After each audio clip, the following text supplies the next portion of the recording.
guys, thanks for stopping by once again. I'm Slave to the Games, and this is the next Bloodlines 2/VTM video. I hope you guys enjoy it and learn something new. We're going to be going over multiple subjects today, and the first one's going to be Neonate. In Vampire the Masquerade and Vampire the Requiem, a Neonate is a recently embraced vampire that has passed through the initial stages of vampiric existence, the Fledgling stage. The Fledgling stage is after the immediate embracing of a mortal. The victim will become a fledgling. The newly turned vampire must be able to stabilize the beast within before gaining status. Ultimately, it is the responsibility of the sire to ensure that the child is even worthy of embrace. When the vampire has at least passed through the initial stages of vampiric existence and no longer needs the protection of the sire, the fledgling will often be viewed as a neonate. It is the sire's responsibility to ensure that the child does not embarrass itself or its sire in vampiric society. Derogatorily, a neonate is often called a whelp. Neonates are generally lightly involved in the true machinations of undead society. They aren't powerful enough to really matter and are consequently used primarily as pawns by their elders. Conversely, they still have an investment in the mortal world of the 21st century and are less likely to adhere to the feudal character of vampiric society. After approximately a century of Unlife and Vampire the Masquerade, or 50 years of the Requiem in Vampire the Requiem, a vampire is called an ancilla. Ranking below the elders but above neonates, the ancillae, or singular ancilla, are vampires who have proven themselves as valuable members of kindred society. Certain ambitious younglings may achieve the rank prematurely. Ancillae often serve as aides and agents for elders or the court. Ancillae usually play their own power games as well, though these are of lesser consequence than the manipulations of the elders. Due to the huge increase in world population over the past few centuries, the vast majority of vampires in the world are ancillae or neonates. In Vampire the Requiem, ancillae are vampires whose requiem has lasted roughly 50 to 150 years. Many elder kindred are believed to be ancillae thanks to the uncertainty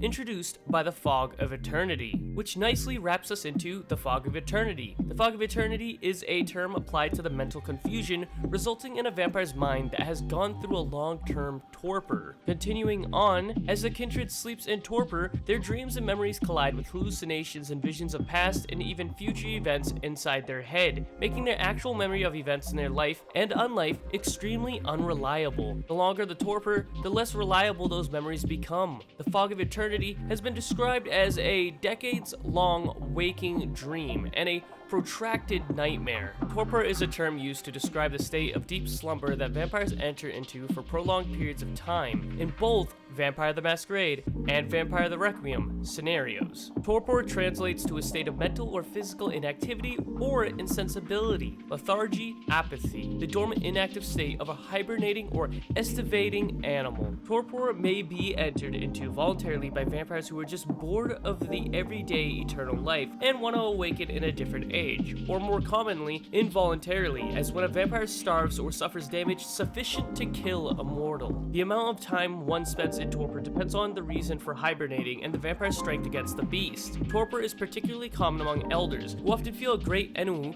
after centuries of unlife or who wish to sleep through certain ages and rise again during more interesting times. In Vampire the Masquerade, torpor is merely a deeper state of stasis compared to the sleep vampires normally experience during daylight hours. The length of torpor depends on the vampire's humanity or path rating, and can last from a day to over a millennium, though it is stated that ancient vampires often feel the need to enter voluntary torpor or the sleep of ages. Rules for this were not described until the Dark Ages storyteller's companion. Torpor is described as a relatively dreamless state here, where the vampire's body is preserved, unless suffering from lack of blood, and does not require sustenance. Sufficiently strong-willed individuals may maintain some degrees of consciousness, and a few high-level disciplines can be used from torpor.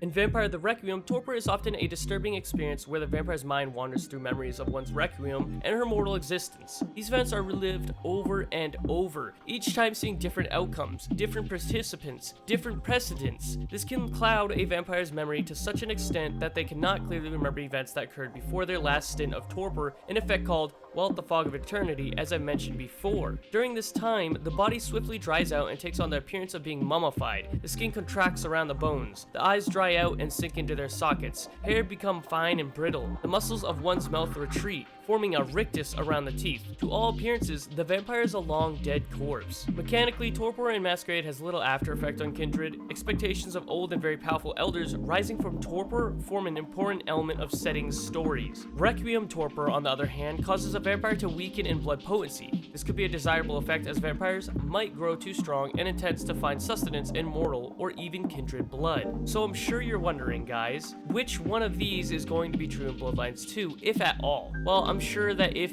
well, this is in the game, it's going to be based off, well, the Vampire the Masquerade one, since it is Vampire the Masquerade. I do think, honestly, between my own personal opinion, right, that the Vampire the Requiem one seems a little bit more interesting considering about them reliving their memories and then having different outcomes and all that. I think just that aspect of it sounds a lot more interesting than the Vampire the Masquerade version of Torpor. But honestly, like I said, if it's going to be at all like brought up in Bloodlines 2, I think it is going to be based off the Vampire the Masquerade one, unfortunately. I think it'd be cool if they somehow mix both of them, but like I said, I don't really think that's going to be happening. But anyways, thank you guys for watching the video. I hope you learned something new. Don't forget to leave a like and subscribe if you did, or at least enjoyed the video. Don't forget to comment if there's something you want me to cover, if I haven't already covered before, that you think might tie into Bloodlines 2. And then optionally think about, well, joining my Patreon, checking out my Discord, or checking out my merch store, as it really helps support me in what I do. Of course, I did say optionally, so of course this means you could just chill, hang out, and talk to me during, well, when I release videos. Anyways, I'll catch you guys later. It's been fun, and yeah, see you next release.